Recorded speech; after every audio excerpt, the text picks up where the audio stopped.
Hey everyone, welcome back to Spark Planner Live. Today we are in the office and I thought I would do a video of showing what I do in order to make my planner inserts and have them foiled. And so if you're interested in doing a little shop vlog, then come on and join me in the shop.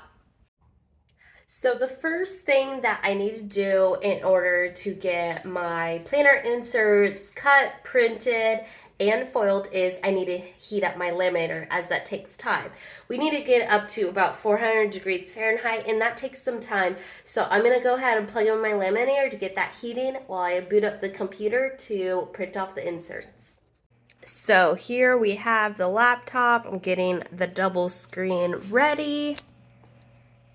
And as that boots up, I am logging onto the computer. Okay, so here are all my planner inserts, and we are doing an A5, and I am checking out what I have. Let's just say it is not organized. We have an A5 horizontal, but we're doing vertical. So let me search for that. Sometimes searching's easier because I use the same kind of right here, dot grid, A5 wide. Loading that, and it is on a PDF, which is great because then I could go ahead and print. But before we print, you know what we have to do is we have to cut the paper. Here's a little close up of the printout for the planner insert.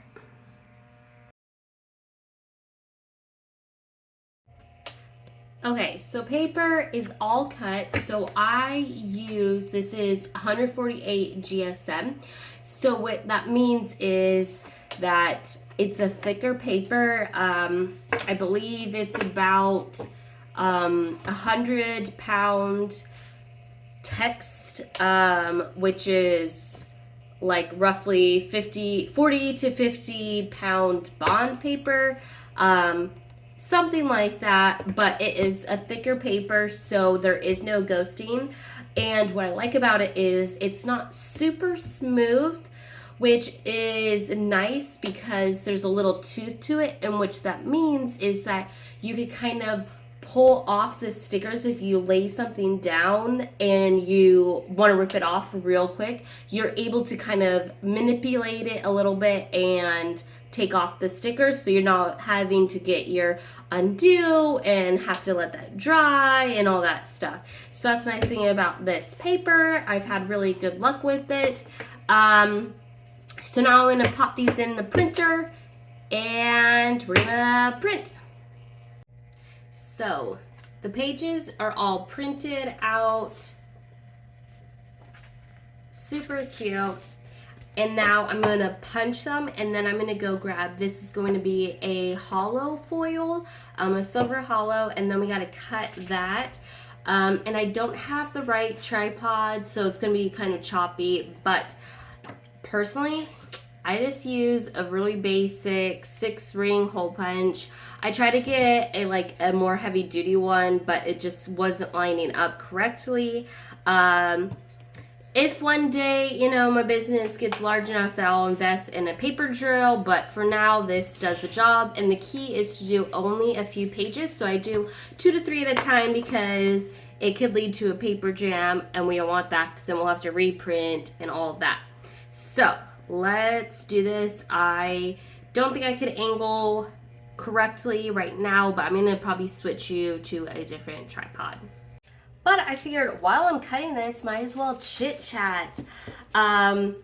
So I guess what's new with the shop and everything, as you might have noticed, is I've only really been doing YouTube. And that is just because I've been focusing on my writing. If you don't know, I have a cozy mystery, which is I would say, lighthearted, clean, there's no swearing, no gore or anything, mystery. And so I've been focusing on getting book 2 ready, which I'm hoping to have ready by the fall. That is the game plan. I have my editor plan or booked for July. So she is a developmental editor, which essentially she looks over at the whole plot. If there's any discrepancies, name changes where I might have changed the name, which is one thing in the previous book. So book 1, there's this lady named Esther, and she's an older woman. And I spelled it 2 different ways, and she was like, you got to pick one or the other, but Esther with the TH is probably what someone that is in their 80s would be spelled. And so it was really a great like insight for that kind of thing. But with that, I've been focusing on that because I feel like there is, I would say there's more room to grow in that space in writing you know, the more you learn about the craft, the better you'll get. Because I mean, I'm terrible at grammar, and that is just not my strong suit, never has been. You know, I'm more on the math and science, which makes sense. It's what I do for a job. I'm a scientist. But I love the creativity. I'm a huge reader. Like, I have like 4 books going at the same time, some nonfiction, some fiction, and I enjoy the storytelling. You know, I love the movies, the TV, and so I think I want to grow more in that space, but I still love the planning, the stickers. But I've noticed is the more I focus on the writing, the less I am doing in the planner community, which is a really bummer. But luckily, I've been able to kind of keep up this channel, and that's one thing. Just counting how many more of these I need to do. Just kind of thinking of how I want this channel to go in the future, and where I see Spark Planner life. Right now, it's started off as a sticker shop. Well, started off as doing planner charms because I really liked jewelry making. I have all the tools for that because I did that back when I was like in high school. I was really into jewelries making, and then so I started plant charms, but I realized that you have to have a lot of different beads, charms, all that stuff, which I mean, if you need any teardrop paper clips, let me know. I have them in green and purple and black and silver and rose gold, so I have a lot of those stuff. But I didn't see myself growing in that, so then I switched over to the stickers because I wanted to do printable stickers because it's a lot cheaper than spending, you know, $30 on, you know, pieces of paper that you only really use once. But then that is when I would say, stickers, right? Is the whole memory keeping became popular, and right, it's a new way for scrapbooking, and so I thought that was pretty great. And so then I kind of did that, and then that's when I ventured into making planner inserts because I was like, oh, I want to have a meal planner, because I was using the Happy Planner at the time, which they have all those things, the home extension pack, but I then wanted to get the ring planner because the Aura Estelle, the A5 Wide came out, and I was really liked the Cloud Planner, which I have 2 of.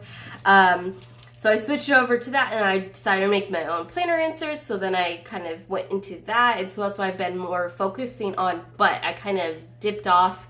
It's just so much you got to keep promoting, and the whole, I guess, the aesthetic changes. It's hard to keep up with when it's not my full-time job.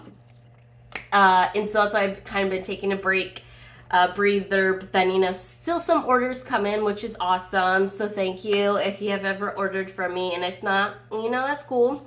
Might not be your cup of tea. But so for this channel, I'm thinking I want to keep with the planning, but make it more not functional, practical, so still using stickers, but make it more relatable. So for the people that don't have time to sit for 2 hours putting down stickers, right? What are ways to kind of be more productive, get things done, which is, I'm really interested in that. Right now I'm reading Atomic Habits by James Clear, and I really enjoy it. And so I kind of want to go more in that direction, but still have the planning. But with that, I also want to incorporate a little bit of writing and reading and book chats. Like, it'd be really awesome to do kind of a plan with me, but also telling a story at the same time, whether it is one that I just make up off the top of my head, or if it's reading, about Jack the Ripper, that kind of story while we're playing with stickers. So something like that. So if you have any suggestions of what you want to see on this channel, leave it down in the comments. And if you could hit that like button, which I know it doesn't really mean anything nowadays because I think they've changed that, but also hit that subscribe button. I would really appreciate it. Okay, and now we are ready to do the foiling.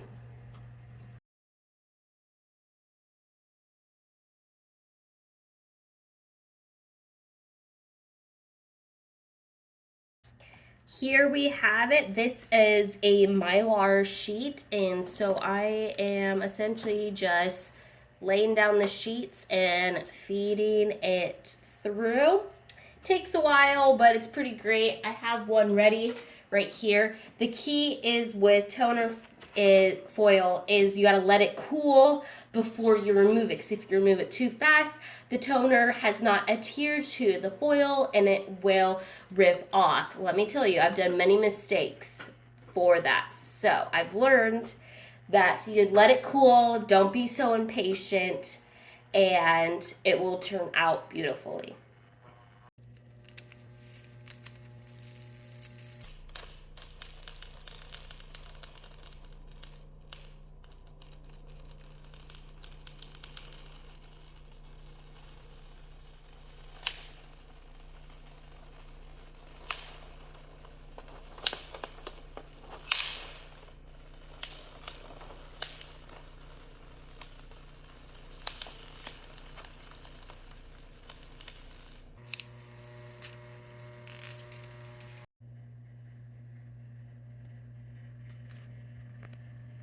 So now everything is foiled and ready to go. So I do a cello back and then a cardboard mailer, and I like to add a little bit of a freebie, whether it's a sticker or something like that. And I am going to be adding an A5. This is a meal planner, and it's foiled and it's perforated, so you just rip it off and you could take the shopping list, and then you have the ingredients that you're gonna need for the recipes. So then when I've had where your shopping list is to the side, but then you have stuff written on the back for like the next week, which then you're like, well, you can't throw it away because you're gonna need it for the next week. So I designed it where it's blank, so you can just throw it off and then you have a little half sheet. So I'm adding that as a freebie, and it's in a pink sparkly hollow shattered glass. I can't remember what the name is, but I have it in that. So we are packaging and then essentially gonna mail that out, and that's pretty much it. Off it goes.